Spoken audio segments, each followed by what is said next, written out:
Tonight, part 2 of my interview with Simpsons writer Tim Long as we talk Mr. T, Red Fox, Bob Dylan, Bob Odenkirk, Margaret Atwood, Maggie Shipstead, Yacht Rock, SNL, plus writing for a cranky Dave Letterman and the story behind the very first worst episode ever.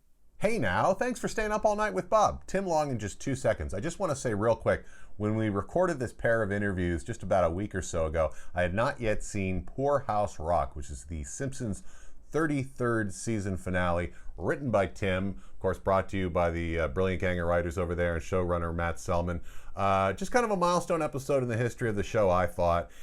When you see it, I think you'll know what I'm talking about, but a big production, a brilliant musical number, and really something special. And I just wanted to make mention of that. If you haven't already seen it, do check it out. But right now, ladies and gentlemen, the writer of that episode, Mr. Tim Long.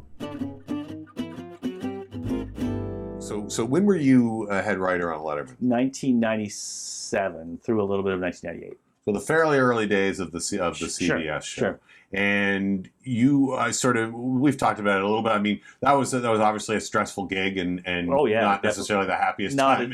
Nobody was happy. Yeah. Nobody was happy. Yeah. And also, he probably had a time in his life when he was possibly he wasn't happy. I mean, it just seems like there was a sense of like the show, he wasn't enjoying doing it. I mean, I feel like with the 80s show, there have been less stress in terms of ratings. And he was like a late 30s, 40-year-old guy whose writers were all like in their 30s. Right. So they were friends and stuff. Yeah. I remember, but yet when he was doing the show, when I was there, he was like late 40s, 50, which at the time seemed very old. And we were all like in our 20s. And there was a sense of like, who the hell are these kids? Right. And I think that he had sort of romanticized those days, and we sort of romanticized those days, and so it was just tough. One time we did a piece called "Polls Go Up, Polls Go Down," and the idea was that like it was during the '96 election, and it was like we're going to give you a little guide to how political campaigns work. You release a new economic plan, and it goes polls go up, and then to dress it up, we would have a sound effect after it. Polls, you kiss a baby, polls go up. Little slide whistle. Yeah. It's like you kiss your opponent's wife. Polls go down. Woo! And we're rehearsing that, and it's just like it's jokes on that level. Right. All right. And so but the guy in the sound booth for some reason was getting it on delay, so it'd be like you release a new economic plan. Polls go up. Nothing. And then you release something for and so like we could never get the timing down, and so we're just like we're in rehearsal, and it's like Dave's like, I'm not doing this. We're not doing this, and then you hear and it's like, can someone just stop from doing that? For the love of God, Gary. His name is Gary. So for the love of God, woo! So he's still trying to keep up in the sound booth, and Dave's like, we are not doing this bit. His name was Gary? His name was Gary. It's like the funniest name to me. Oh Gary. Yeah, it's always really funny. I have to say, it's a name that has various kinds. My brother-in-law's name is Gary. Oh, really? He's a lovely guy. Yeah. I don't mean to like. No. And J.D. Ryznar, who was the really. Yacht Rock. I was the creator of Yacht. Well, he was the creator of Yacht Rock. He was creator of the shorts where we now call Yacht Rock, and who's just a delightful human being, but has two little children and a daughter named Donna and a son named Gary. He named his son Gary? That's adorable. Yeah, isn't that? That's just, That's great. Both the most JD thing I've ever heard, and also... Gary. You think you can come right back here from long ago and recreate your friendship just by mustering a smile and telling some nostalgic tales? That's what a fool believes, Kenny. That's what a fool believes.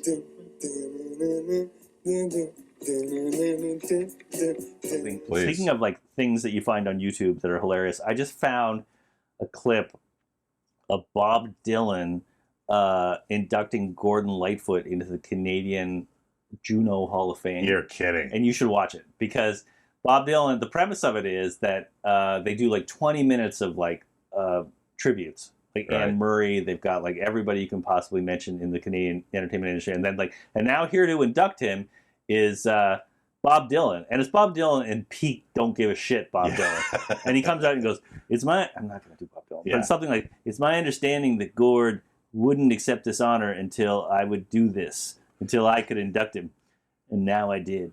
And then he walks out. And that's it. He's such a fuck.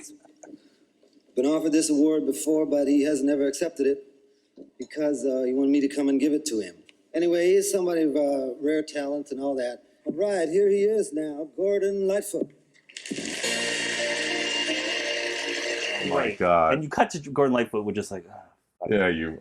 because clearly he was like, it was 1886, so it was late for Gordon Lightfoot to be inducted into anything. Because he had so many, he should have been inducted in 1977. He's like, I'm not doing it unless Bob does it. And Bob turns him down 9 straight years, and then finally agrees to do it, and then he just does this fuck you of an induction speech. It's exactly that. It's exactly that. Yeah. But that's a good clip. It's on YouTube. Oh my God. No As clip exists of their efforts I just made, sadly, but it's like becoming an almost possibly apocryphal show business story. Sure. Red Foxx comes out. He's doing a show somewhere. I don't know that it's under promoted. I don't know if it's under. I don't know what's happened. He's got a band that's going to play him on. With the Sanford Son. With the Sanford Which is great. theme, Great which song. is fantastic, and I listen to all the time. You can find it on Spotify. There's a 3 or 4 minute version. Yeah. Who did that song? Is it Quincy Jones? It's Quincy Jones. Okay. Thank you. Yeah, no, it does. It happens all the time now. Right. At any rate, and so, ladies and gentlemen, Red Foxx. Dun, dun, dun, dun. Yeah. Dun, dun, dun. And Red Foxx gets up to the microphone and looks out, and there are how many people are there? Not that many people. Not that a lot of people. And let's say there are 50 people or something. And again, I think Red Foxx says something like, I'm not going to play to no motherfucking 50 people. And then immediately starts. And they play the song again. And the band pipes in.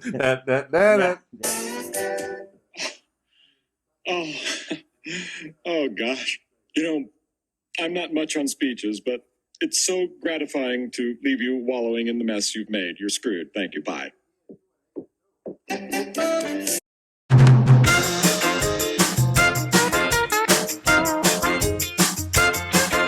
Here we go. In addition to being a writer, I know you've directed, recorded a number of celebrity guests on The Simpsons. Who was your favorite to work with? Mr. T. Mr. T. Mr. T. How long ago was that? That was so long ago. I bet you that was almost 20 years ago. He came in, and I'd been a Mr. T obsessive. Like, when he came along, I just couldn't believe that guy existed. I thought he was so funny. Right. In, like, Rocky 3, he's hilarious. He's not even trying to be funny. He's like, do you remember the scene in Rocky 3? We're going to fill the rest of the time with this. Yeah. Where he's like, Rocky's getting his statue dedicated, and the whole premise is that Clubber Lang, played by Mr. T, is coming up in the ranks, but Burgess Meredith doesn't want Rocky to fight him. That's right. Because he's afraid he's going to kill you, Rocky. He's going to kill him. Yeah. So Mr. T, as Clubber Lang, feels he has no choice but to interrupt the statue celebration. He goes, "Why you not fight me? Why wouldn't you fight me?" And then Rocky's like, "Get out of here!" And then Mr. T starts taunting Adrian, Rocky's wife. Oh, that's right. Woman, I bet you stay up all night wishing you had a real man. Hey, woman. Listen here. Since your old man ain't got no heart, maybe you'd like to see a real man. I bet you stay up late every night dreaming you had a real man, don't you? I tell you what, bring your pretty little self over to my apartment tonight, and I'll show you a real man. You want it, you get it. Come over to my apartment. I'll show you a real man. And I remember thinking, apartment. Apartment. It's so funny that he says apartment. T's going through a divorce. Yes. Come on up and see. It's fine that he has an the apartment. It's just the Oakwood. way he says it. He goes, "Come over to my apartment. I'll show you a real man." Anyway, so that relates to Mr. T comes in, and he's so amped up. Yeah. He's Mr. T all the way. Yeah. And he comes in, and I'm like, "Mr. T," and I'm excited. I'd specifically requested to record him, and I said, "Mr. T, I'm so excited to meet you. I remember when you put out a single called Mr. T's Commandments." And he heard that as, "Please sing Mr. T's Commandments." So he sings it, and I'm like... And was it a rap, or was it goes, like it was actually... "Believe it, 'cause this every word is true. I can talk all day, but the rest is up to you. Honor thy mother and father. The Bible makes it clear. You break the rules, God help you, fool. You got Mr. T to fear." And he sings the whole thing. Ladies and gentlemen. And then, so he does that, and I sing along with him, and I'm just so happy. And then, as we go along, it's not an easy record, but because, for reasons I can't give it into, part of his part he has to say in Hebrew, because he's conducting Krusty the Clown's All-Star Adult Bar Mitzvah. So he's having a little trouble, which anybody would. And so we take a little break, and I'm like, God, I loved you in Rocky 3. And he goes, you know why I lost in that movie? Because they paid me to take a dive. And I was like, what? And I was like, yeah, they paid me to take a dive. I wouldn't have lost, but they paid me to lose. And I said, I don't remember that from the movie. He goes, scenes you don't see.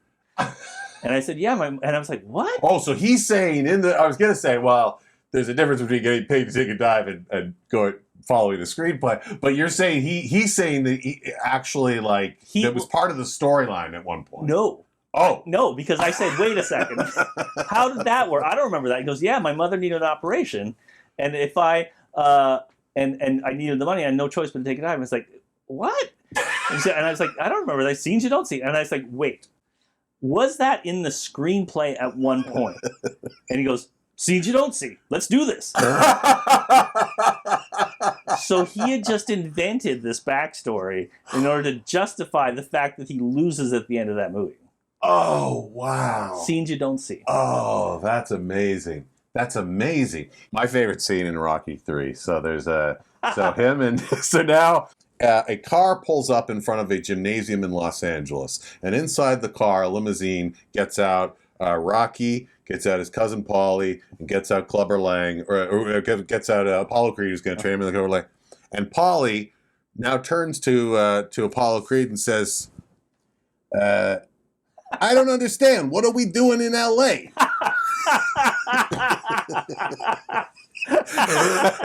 That's so funny. Not once on the flight. Not once. Oh my not God, once on the way to the airport. They finally, Paulie decides to ask, "Hey, what are we doing?" That's so funny. That's so funny. I love stuff like that. So there's a teen movie from the early 2000s. I think it might be 10 Things I Hate About You. I can't remember. But Usher is a student. Usher, the pop singer. And there's the climax of the movie is a prom. God, I don't remember what this movie is. Again, slipping my mind. But at the end of the movie, the conflict is resolved. The girl and the guy who haven't been able to get together, and there's a huge choreographed dance number. Okay, but during just before they do the dance, you hear from off screen Usher goes, "Everyone do that dance I taught you." Someone was like, there was some note. It was like ADR. ADS, yeah. It's like, how do these 800 people know how to dance in a choreographed sequence? As if that hasn't happened in 1 million movies. How do the teachers know the moves? We better have him yell that thing out. We better give the backstory. All I can hear in movies sometimes is ADR. It's so funny, right? Like you're just like, oh, there. You can just because you can hear the note. You can almost hear the note. And you can hear it. And often it has a different timbre to it. It's like I'll turn his head, and then you hear, "Are you saying that if we don't have the microfilm by Friday, that the entire deal is off?" Yeah, that's right. And it's just like, "Are you saying that if we don't have $5.2 million, we'll have to leave Paris?" All right, Riddler, I'll meet you outside that factory at 3 in the morning. It's so funny. It's so funny. There have been 3 cast members of Saturday Night Live named Tim. I'll give you $5 to each of your favorite charities if you can name all 3 of them. Okay, there was both cast and feature, right? Yes, we'll go both cast and feature. Okay, I think I can get this. You got your. I'm going to go chronological. Oh, Tim Kazurinsky, boom, who did that pun thing. Yes, with the cards. With the hammer. Yeah, and Tim Meadows. Very funny Tim Meadows, who plays himself in the most recent season of Girls 5 Eva. He is so funny in the movie that the Lonely Island guys made. Oh, right. Yeah, Popstar. Popstar. He's never really stopped. funny, yeah. Oh, my God. I love Tim Meadows. And then you got your Tim Robinson. That was the kicker there. I was going to see if you got that. But of course who I think about. I think you should leave like every day. Oh, if you had never landed at The Simpsons, what show from the past 20 years would you most like to have been on the staff of? Oh, what a great question. Every now and again. I'm told that people had fun at Silicon Valley. Oh yeah. I thought the first few seasons of that show was really funny. I've always felt like, and this, I cannot complain about my career, but I've always considered a little bit of a vestigial, like a ghost limb, that I never worked at SNL. You're right. Because it just seems like, and nobody, the vast majority of the people I know who've worked there weren't happy. Right. And it seems like a brutal grind. But, it's SNL, and you just hear the story. It has such, the legend of it, and just the way the show works, and you stay up all night on Tuesday night. It just feels like, that would have been great to do for a season. I feel like anybody who's ever written anything, certainly in comedy, has to have that. Yeah, a little bit. Yeah.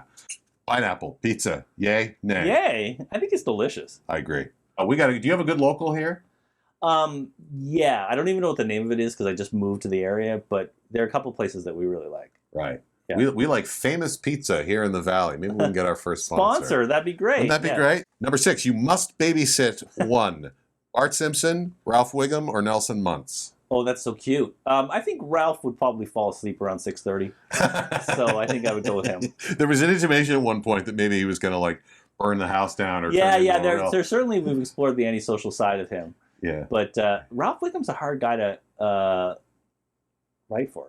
In fact, he's all of he has those sort of classic lines. He's like a brain-dead Confucius.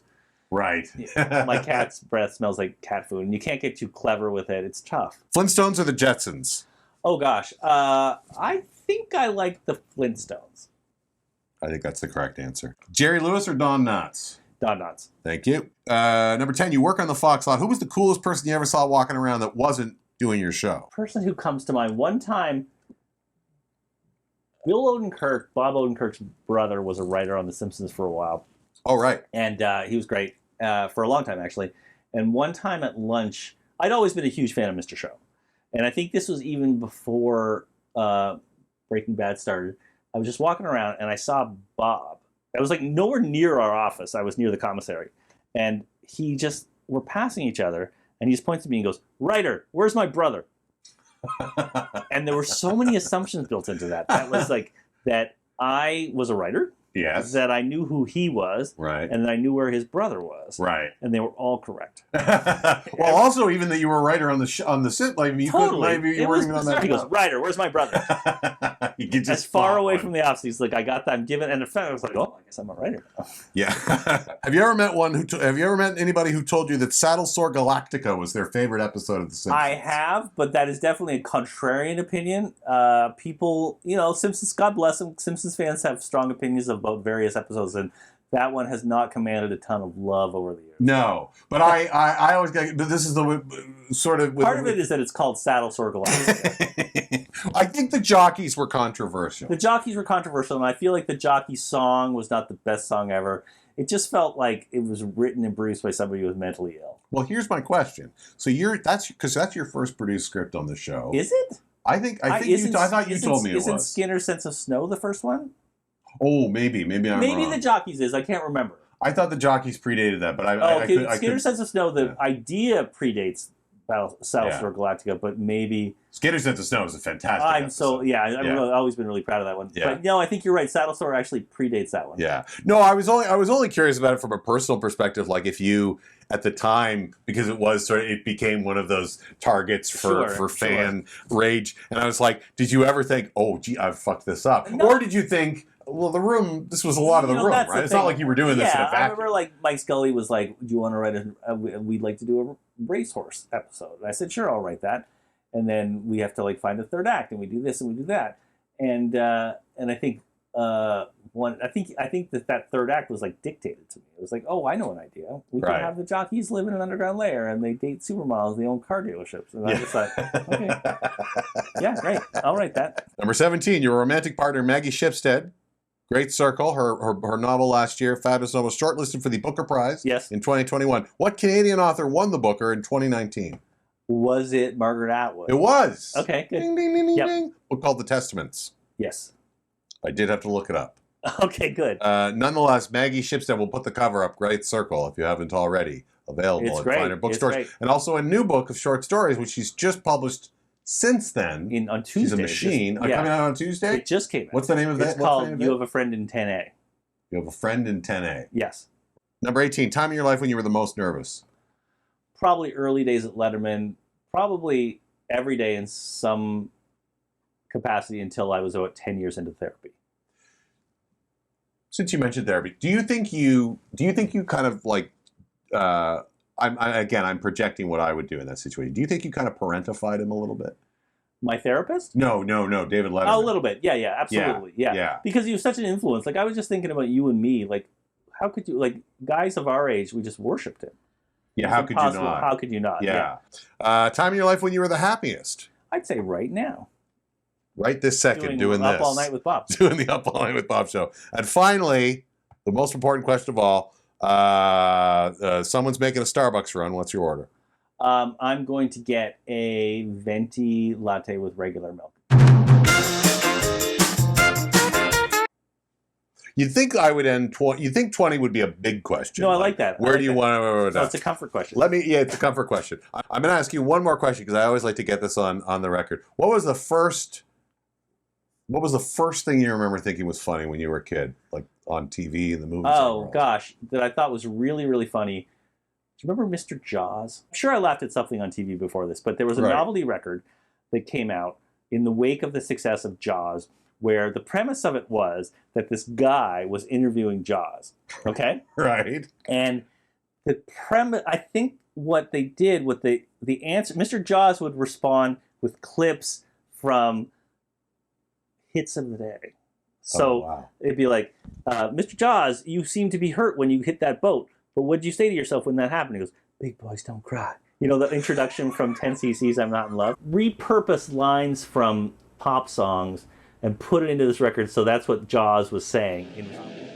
We are here on the beach where a giant shark has just eaten a girl swimmer. Well, Mr. Jaws, how was it?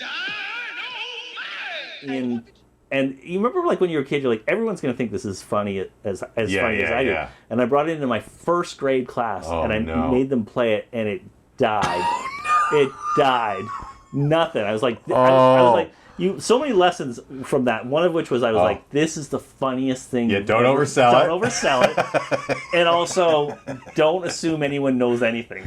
Like, I don't think any of the kids, like, we were in Exeter, so I bet you the kids, even the parents hadn't seen Jaws. And that was back when, like, a big hit movie came out, and you know, you still wouldn't see it. Oh, no, it was 5 years before everybody you knew had seen the movie. Right. Yeah. And it would have, like, Do you remember when a movie would come out, like Star Wars or something, and it was in theaters for a year? Yes. And so, like, it came out in May, but Christmas it was still in the theaters. And so in the ad, Luke Skywalker was wearing a Santa hat. Oh my God. And then, like, like in the print ads in the paper. Ad, oh, yes. I absolutely remember that. Yeah. And then it'd be like Easter and they'd be in a bunny costume. Because movies would just play. They would play those big movies like Jaws or King Kong or whatever. They would just play for a year. Yes. Yeah, we'd go to the Odeon Theatre in London, the Highland Theatre, the Capitol Theatre, the Century Theatre. And the best was the summer when your parents would take you to the drive-in. Oh my God, yeah. We went to the drive-in all the time because they'd have a triple feature. We'd see, like, Smokey and the Bandit. Yeah. And then, and it wouldn't start till 10. But then there'd be 2 movies after that. Yeah. And you think, I'm going to stay up for all 3 movies. Yeah. And you pass out halfway through Smokey and the Bandit, then wake up in your own bed the next morning. You don't even know how it happened. I can remember that up in Muskoka. There were drive-ins. There was also a community hall where they would just get, I guess, probably like 16mm prints and stuff. Oh, that's great. And that was where I saw, Herbie Goes to Monte Carlo. Oh, that I remember seeing. That, the Bad News Bears Go to Japan. Shit that movie was. Oh my God. This is going to be great. Yeah. I don't know what I didn't really know what Herbie was. I certainly didn't know what Monte Carlo was, but I thought this is going to be the greatest movie ever. And this thing, yeah, I can't remember if that one had Dean Jones in it. He was in the original.